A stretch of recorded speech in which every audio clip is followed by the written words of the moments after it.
Hey,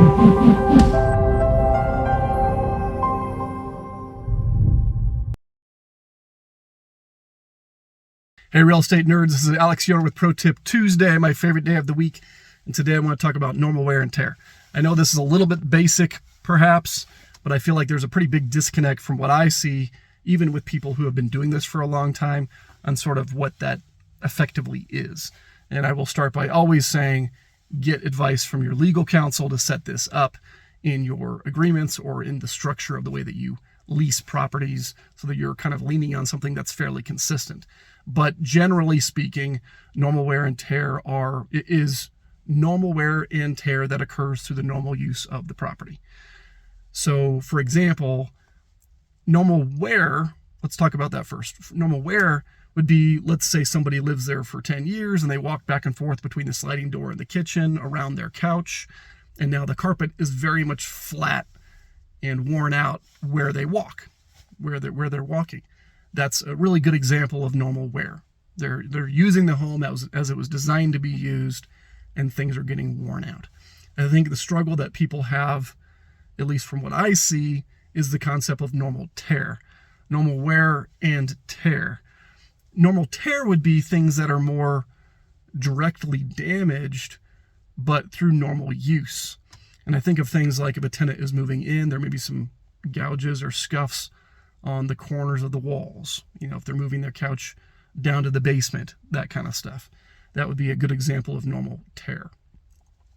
Another kind of delineation might be kind of the difference between normal tear and normal or an excessive tear. So, for example, if they have one nail hole in the living room when they leave, that likely is normal wear or normal tear. Whereas if they have 100 nail holes or giant plugs, now it's no longer normal. And so now those could be legitimate or justifiable deposit charges. Keep in mind also that the normal wear and tear that a tenant causes on the property is not going to be the same necessarily as the normal wear and tear that a property owner causes on a property.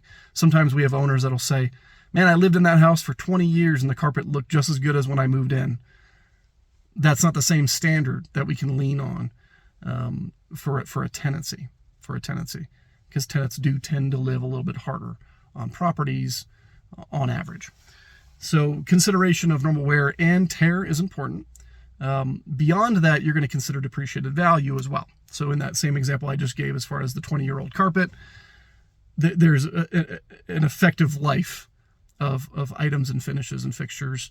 And that should always be considered as well when you're handling that deposit accounting. If that carpet is 30 years old, it's time to just replace it at the owner's cost, even if the tenant maybe caused some stains. It's way beyond its life. And so those are the kinds of things that we have to consider. And if you're looking for sort of a timeline, there is no standard. There is no standard that is a set expectation in our area. So speak with legal counsel to figure out what kind of life expectancy there should be on various items if you don't already have some kind of a source for that. So again, normal tear is the biggest thing that people struggle with. Things do break through the normal use of the property. Another great example that just came to mind for me here was I feel like microwave handles break off fairly regularly. It's not uncommon at all. So oops, I opened the door 10,000 times and now the handle broke off. These are the kinds of things that we have to evaluate as property managers to make sure that we are reasonably and ethically resolving the deposit accounting. Keep in mind that what is legally enforceable and what is right are not always the same thing. So, for example, you may feel like, well, what the heck? They caused major damage to my property, but what's legally so maybe what's right would be you caused the damage, you pay for it. But what's enforceable, it would be after you consider normal wear and tear and the depreciated life of the item in which you are considering or accounting for. So hopefully this was helpful. We'll see you next week. Thanks.